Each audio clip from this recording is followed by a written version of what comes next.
Hello दोस्तों, मैं हूं आपका दोस्त आरजे प्रवीण और आप सभी लोगों का स्वागत करता हूं अपने यूट्यूब चैनल में आगे बढ़ने से पहले हमारे चैनल को लाइक एवं सब्सक्राइब जरूर कीजिए ताकि नई वीडियो की जानकारी आपको जल्द से जल्द प्राप्त हो। दोस्तों, आज हम लोगों का मोटिवेशन है जो आपको ऊर्जावान बनाएगा। मान लो तो हार है, ठान लो तो जीत। ये छोटे से बात में कम शब्दों में बहुत गंभीर बातों का वर्णन किया गया है। जैसे कि दोस्तों, हम लोग निरंतर प्रयास न करते हुए कुछ दिन तक की मेहनत करते हैं और हार मिली ऐसा सोचकर शांत बैठ जाते हैं। ऐसा न करते हुए दोस्तों, हम लोगों को निरंतर प्रयास करते रहना चाहिए व लगातार आगे बढ़ते रहना चाहिए।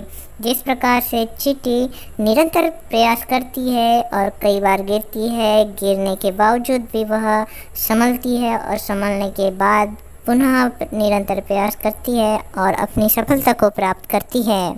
चलिए दोस्तों, इसी के साथ हम लोग आज की क्लास स्टार्ट करते हैं। दोस्तों, हम लोगों ने नेक्स्ट क्लास में स्टडी की थी कि पृथ्वी की उत्पत्ति या प्लेनेट की उत्पत्ति कैसे हुई। अनेक भूगोल वैज्ञानिकों के द्वारा इसके अनेक मत दिए गए हैं जिन्हें हम लोगों ने दो भागों में विभक्त किया था। फर्स्ट था आपका इवैल्यूएशन थ्योरी और सेकंड था आपका केटाक्लास्टिक थ्योरी।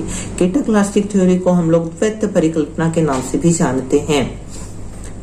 फर्स्ट है इवैल्यूएशन थ्योरी। इवैल्यूएशन थ्योरी में हम लोगों ने देखा था कि सूर्य के विकास के कारण ही अनेक ग्रहों की उत्पत्ति मानी गई थी, जिसमें नेबुला हाइपोथेसिस एक महत्वपूर्ण परिकल्पना के नाम से जाना जाता है।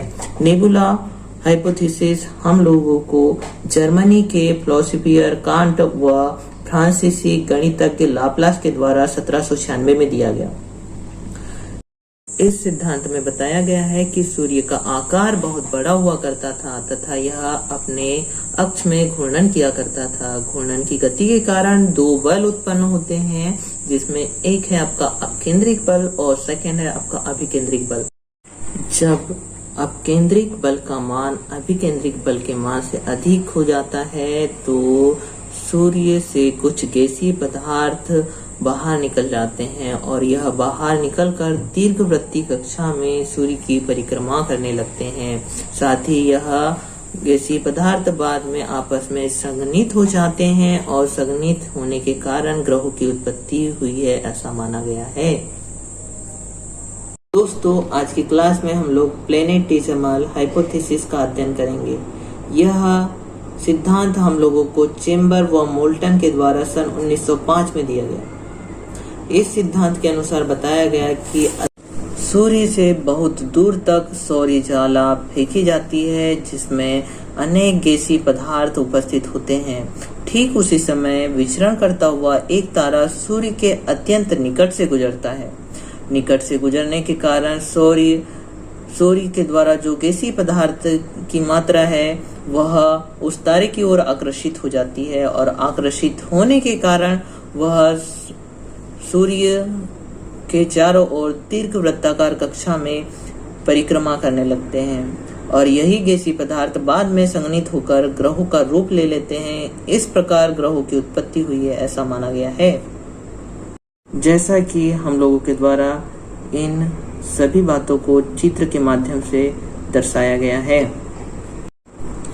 आज की क्लास में ऑनलाइन उपलब्ध हैं हमारे दोस्त जिन्होंने हमारे साथ में एमएससी की है, उनके द्वारा आज की क्लास को कंटिन्यू किया जाएगा। चलिए दोस्तों, उनके द्वारा कुछ हाइपोथेसिस समझते हैं।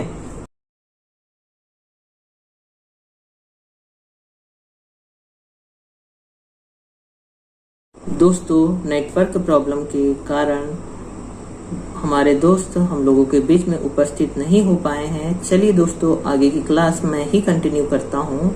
हम लोगों का थर्ड टॉपिक है गैसेस-टिंडल हाइपोथेसिस और जेफ्री के द्वारा सन 1923 में गैसेस-टिंडल हाइपोथेसिस थी और इन्होंने बताया कि बहुत बड़ा स्टार सूर्य की ओर आ रहा था। इसके कारण सूर्य से एक टाइड उठी, वह टाइड स्टार की ओर आगे बढ़ने लगी। यह टाइड का आकार बहुत बड़ा था। जब वह स्टार वहां से आगे बढ़ना प्रारंभ करता है तो सन से निकली हुई टाइड सन से अलग हो जाती है। सन से अलग होने के कारण इसके दोनों छोर सक्रिय तथा इसका मध्य का भाग अत्यंत बड़ा रहता है। यह भाग धीरे धीरे सन से अलग हो जाता है और बाद में यह 10 हिस्सों में टूट जाता है। 10 हिस्सों में टूटने की वजह से ग्रहों की उत्पत्ति होती है। वह जो 10वां हिस्सा है वह छोटे छोटे भागों में टूट जाता है। दोस्तों, हम लोगों की नेक्स्ट हाइपोथेसिस है बाइनरी हाइपोथेसिस।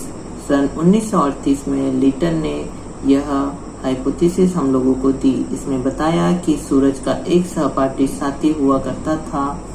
एक तीसरा तारा जब पास से गुजरता है तो तीसरे तारे की वजह से दूसरा तारा गैसी टाइड के रूप में कन्वर्ट हो जाता है। वह गैसी टाइड के रूप में कन्वर्ट होने के कारण यह सूर्य की दीर्घ वृत्ताकार कक्षा में परिक्रमा करने लगता है। बाद में डायजेनेसिस की प्रोसेस के कारण यह पुनः संघनित हो जाता है। वह संघनित होने के कारण यहाँ पर ग्रहों की उत्पत्ति हुई है, ऐसा माना गया। रिवीजन बहुत आवश्यक है दोस्तों। चलिए देखते हैं आज की क्लास में हम लोग